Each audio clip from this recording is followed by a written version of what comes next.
అందరికీ నమస్కారం అండి. నేను కృతజ్ఞత గురించి చెప్తాను ఈరోజు. ఎందుకంటే మనం ప్రతిరోజు వస్తువులతోనే ఉంటాం, మన ఇంట్లో ఉంటాం. మనం ప్రతిరోజు లేవగానే భూమాతకు కృతజ్ఞతలు చెప్పాలి, మన పడుకున్న బెడ్కు చెప్పాలి.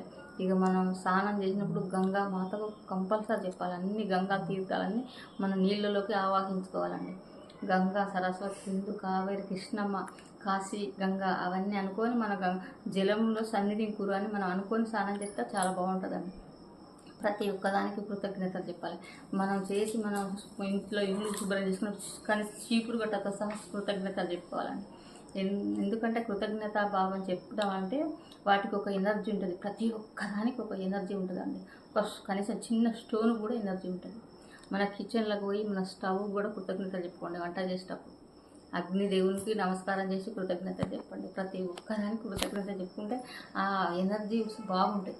కొన్ని ఖరాబ్ అయిన వస్తువులు కూడా మనం కృతజ్ఞత చెప్పడం వల్ల పనిచేయడం జరుగుతుందండి. అలా ఎంతోమందికి ఎన్నో జరిగినాయి. నేను చాలా చూశాను.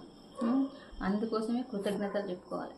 ఎనర్జీస్ వాటికి ప్రతి ఒక్కటి మన మాట వింటాయి. అవి ఏదైనా సరే మన ఇంట్లో ఉన్న వస్తువులకు మనం కనీసం ఏది చేసినా కూడా దానికి చెప్పుకోండి.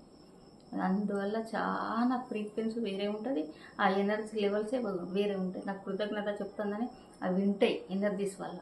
ప్రతి ఒక్కటి భూమి మీద ఉన్న వాటికి ఎనర్జీస్ అండి. ప్రతి ఒక్కరు కృతజ్ఞత చెప్పండి, ప్రతిరోజు చెప్పండి. Thank you.